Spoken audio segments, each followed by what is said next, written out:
In an ancient, crowded land with wide religious diversity, Judaism has a tiny footprint. In New Delhi, it's in this quiet enclave. A small group of worshippers gathers here every Friday, a mix of foreigners and Indians. In India's ancient religious mosaic, Judaism is a newcomer. Its roots go back only 2 millennia.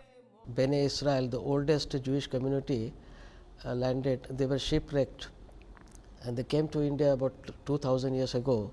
There were at least 2 subsequent mini-waves that brought Jews to India, people fleeing the Inquisition and people who came during British colonial days as traders.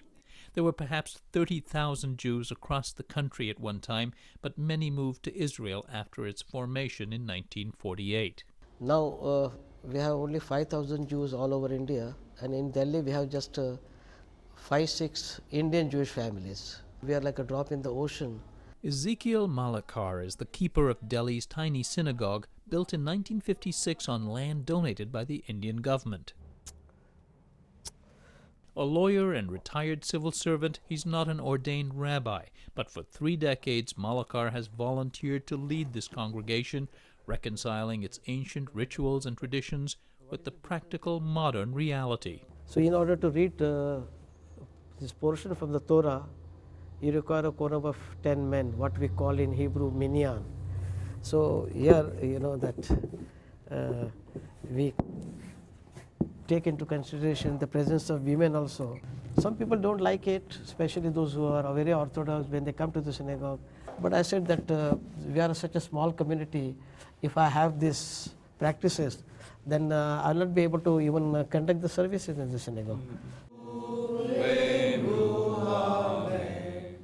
The majority of India's remaining Jews live in the commercial capital, Mumbai. It was in this city during the 2008 terrorist attacks that 6 people were killed at a Jewish community center that mainly served Israelis and Western visitors and business people. Since then, the Delhi synagogue has come under 24-hour protection from the Indian government, the first time Jews here have ever faced the specter of violence. Jews have been living in India for the last 2,000 years, and without anti-Semitism and persecution. And therefore, I always say that that India is our motherland. I am in Indian first and Jews second. And when Mr. Shimon Peres came here, this is the president of I am Israel. the president of Israel, and I was asked by the BBC media that what is your feeling about Israel and in India, and I said that Israel is in my heart, but India is in my blood. But those who call themselves Indian and Jewish are fewer and fewer.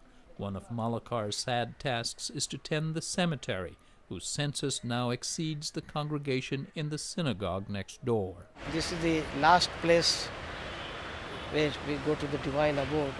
On a happier note, Malakar will soon preside over his daughter Shulamit's wedding, which will be a historic event in Delhi's Jewish community. I don't remember, even after 1956, there has been a single wedding in the synagogue. At 66, Malakar will finally witness a marriage here between 2 Indian Jews, leaving only the worry about who from the handful of young congregants might be willing to take over from him. For Religion and Ethics Newsweekly, this is Sam Lazaro in New Delhi.